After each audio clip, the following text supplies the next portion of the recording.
Thank you, Pastor. And I think that's a powerful statement that you've made, that we don't measure how much love is spread throughout our city. We sometimes lean into the negative, but when I think about what the Shabbat houses are doing across not only the city, but across the country, and just providing places for people to rest, I think about the various food pantries that are currently run by our religious leaders, our churches, our synagogues, our mosques. I think about what our Sikh leaders are doing, where they provide food every day for those who are in need, feeding thousands of people. I became aware of that during COVID-19.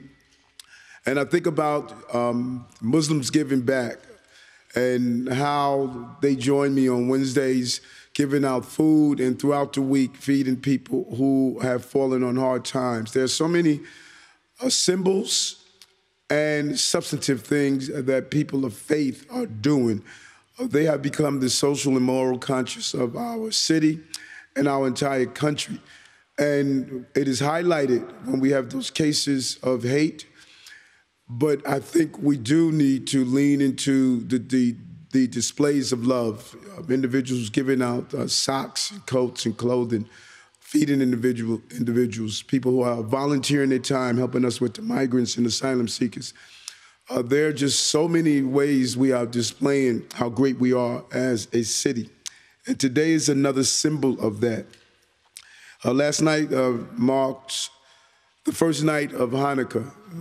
I was in Washington at the nation's Hanukkah celebration, meeting with different individuals who celebrate Hanukkah and acknowledge the celebration. And it was a cross-section of people. It was not only people of Jewish faith that were there. There was a cross-section of Americans that came to Washington, D.C. This Festival of Lights reminds us that every act of light has the power to spark hope. And we should never forget that. And I am really thankful that here in the city we embrace that concept and philosophy.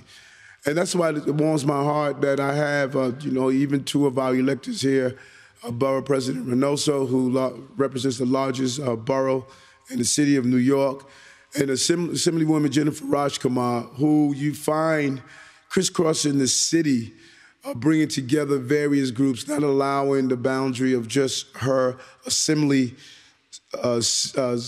location to get in the way of bringing us together. We know we are built on religious and racial tolerance. That's who we are as a city of immigrants and a city of diversity, a city where people from all over the world can live side by side in harmony, regardless of nationality, regardless of where they pray. Here in New York City, that belief is core to who we are. And in this moment of heightened tension around the globe, it is more important than ever that we stand together as one, united against the rising tide of hatred and religious intolerance. And we're seeing it and we're feeling it. It is bringing a level of apprehension. It doesn't matter if you wear a hijab or a yarmulke or a turban. The individuals who represent the various groups cross around their neck some form of symbol of their religious belief. They don't have to actually experience the hate, but when they hear about the hate, it brings a level of fear and intimidation. And that is why we're here today. And just last night, just before the first evening of Hanukkah began, there were shots fired outside of Temple Israel in Albany. And just yesterday, the menorah of the Shabbat Sunset Park in Brooklyn was vandalized. These are the acts that an individual can do that can cascade throughout our entire city, our state, and in our country. So I want to be clear. Everyone in our city, in this state, in this country, has a right to practice their faith in peace. Here in New York City, we will ensure that right is protected.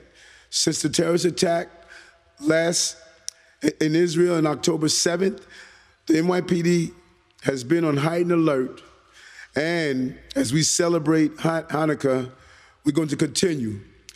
We have implemented pre-planned measures for elevated security around public menorah displays and at all lighting ceremonies and events that's taking place throughout the city.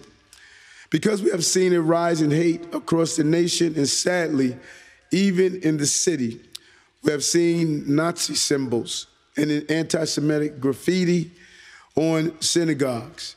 And those Nazi symbols are not being used in the manner that those original religious beliefs of the Sikh and other beliefs use them. They've been used as symbol of hate.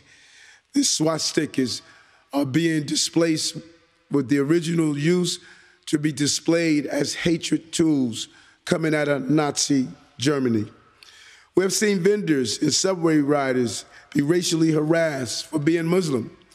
We have seen a Gandhi statue destroyed at a Hindu temple, and angel statues on churches be defaced and removed.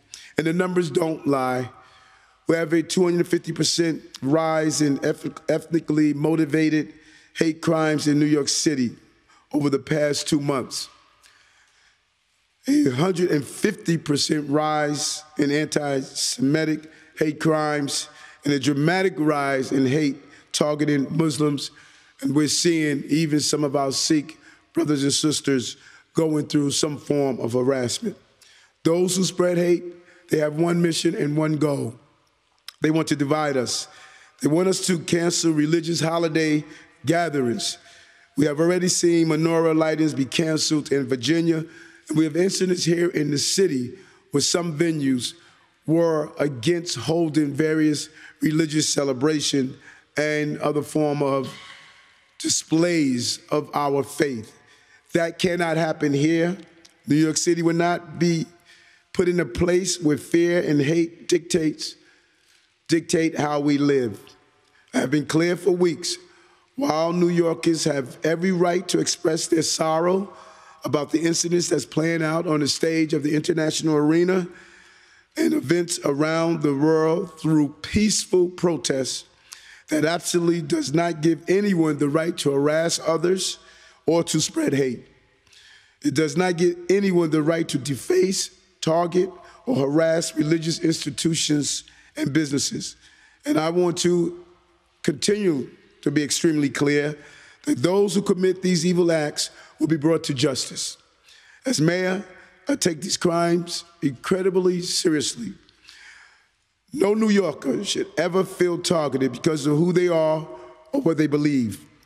And our communities must feel at home, feel safe, and feel free to practice their faith in New York City. This holiday season, let us come together in unity. Whether we are Sikh, Jewish, Hindu, Muslim, Christian, Buddhist, part of any religion or practice, no religion should feel that they cannot do it in this city of diversity. Because no matter where we are from, who we love, what religion we practice, or what language we speak, we're all bound together by one thing. We're New Yorkers. We must stand united. Thank you.